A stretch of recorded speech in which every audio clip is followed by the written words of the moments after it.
இங்க வந்து பஸ்ஸுக்கு ரெஸ்பான்ஸ் கொடுக்கறதே பெருசு. இப்ப பஸ் இல்லாம எத்தனை பிள்ளைங்க நேற்று 3 பேர் கீழே விழுந்துட்டாங்க.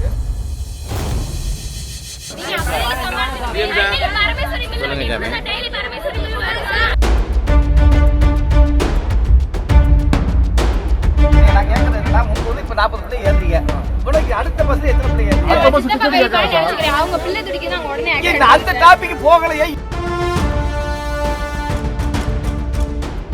தூத்துக்குடி மாவட்டம் எட்டயபுரம் அருகே அரசு பேருந்தில் இருந்து இறக்கிவிட்டதாக கூறி பேருந்தை சிறைப்பிடிக்க காத்திருந்த மாணவர்களிடம் போலீசார் அரை மணி நேரம் பேச்சுவார்த்தை நடத்தி பேருந்தில் அனுப்பி வைத்தனர். மேலக்கரந்தை கிராமத்திலிருந்து பள்ளிக்கு செல்ல வெள்ளிக்கிழமை அரசு பேருந்தில் ஏறிய மாணவ மாணவிகளை கூட்டமாக இருப்பதாக கூறி ஓட்டுநர் மற்றும் நடத்துனர் அடுத்த பேருந்து நிறுத்தமான வெம்பூர் விலக்கில் இறக்கிவிட்டதாக கூறப்படுகிறது. இதனால் சுமார் 4 கிலோமீட்டர் தூரம் வரை நடந்து சென்று வீடு திரும்பியதால் ஆத்திரமடைந்த பெற்றோர் மாணவர்களுடன் பேருந்தை சிறைப்பிடிக்க காத்திருந்தனர்.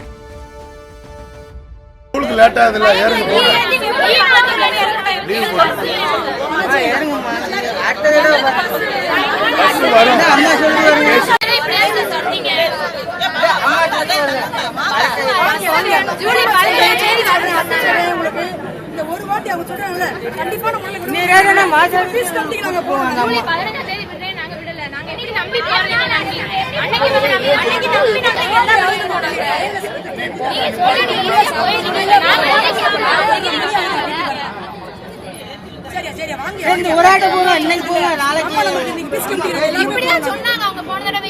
அம்மா பேசி முடிச்சிடும். நாளைக்கு போலாம்.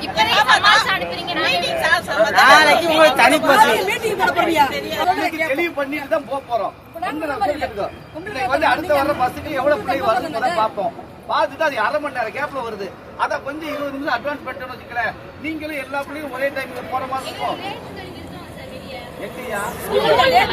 இந்த டயத்துல தான் அதை போய் சொல்றேன். நீ உங்களுக்கு இந்த டயத்தோட கூடுதலா ஒரு பஸ்ஸை விடுறதுக்கு தான் ஏற்பாடு பண்ணிக்கிட்டு இருக்கோம். உங்களுக்கு ஏற்பாடு சொல்லல.